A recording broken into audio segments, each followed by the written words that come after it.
IIT jam 2020 உடைய first question நம்ம வந்து சால்வ் பண்ண போறோம். இந்த கொஸ்டின் ரொம்ப சிம்பிளான கொஸ்டின்.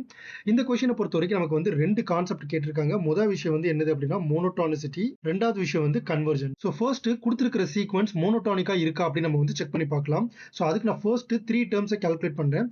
ஃபர்ஸ்ட் டேர்ம் என்ன வரும் அப்படின்னா 1 plus -1 the whole power 1 divided by 1 which is equal to 0. S2 ஓட வேல்யூ என்ன வரும் அப்படின்னா 1 plus -1 the whole square divided by 2 which is equal to 1 plus 1 by 2. இதோட வேல்யூ வந்து 1.5 and S3 ஓட வேல்யூ எனக்கு என்ன வரும் 1 plus -1 the whole cube divided by 3 which is equal to 1 minus 1 by 3 which is equal to 2 by 3, right? So இதோட approximate value வந்து 0.67 வரும். இப்போ நீங்க பாத்தீங்கன்னா ஃபர்ஸ்ட் டேர்மோட செகண்ட் டேர்மோட வேல்யூ வந்து இன்க்ரீஸ் ஆயிருக்கு. பட் செகண்ட் டேர்ம்ல இருந்து தேர்ட் டேர்மோட வேல்யூ வந்து டிக்ரீஸ் ஆயிருக்கு. which means இந்த கொடுத்திருக்கிற சீக்வன்ஸ் மோனோடோனிக்கா இல்ல, right? So option A and option B வந்து தப்பு. நீங்க பார்த்துட்டு இருக்கிறது டிகே மேத் பிரப். நான் உங்கள் DK, a mathematics student at IIT Madras. Okay, so இப்போ இது கன்வர்ஜென்ஸா இருக்கா இல்லையா அப்படின்னு பார்க்கலாம்.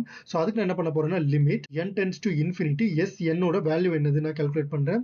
So which is equal to limit n tends to infinity s n ஓட வேல்யூ என்னது 1 plus -1 the whole power n divided by n. Okay, so n tends to infinity போடும்போது இதோட வேல்யூ எனக்கு 0 ஆயிரும் அண்ட் ஃபைனலி என்னோட ஆன்சர் வந்து 1 அப்படின்னு கிடைக்கும். which means கொடுத்திருக்கிற சீக்வன்ஸ் வந்து 1ங்கிற வேல்யூக்கு கன்வர்ஜ் ஆகுது அண்ட் மோனோடோனிக்கா இல்ல, ரைட்? ஸோ அதனால option C is the right answer. Thank you so much for வாட்சிங் திஸ் வீடியோ. வேற ஏதாவது டவுட்ஸ் இருந்துச்சு அப்படின்னா கமெண்ட் செக்ஷன்ல கேளுங்க. மறக்காம இந்த வீடியோவை லைக் அண்ட் ஷேர் பண்ணிருங்க. நம்ம சேனல் டிகே மேத் பிரப்க்கு சப்ஸ்கிரைப் பண்ணிருங்க.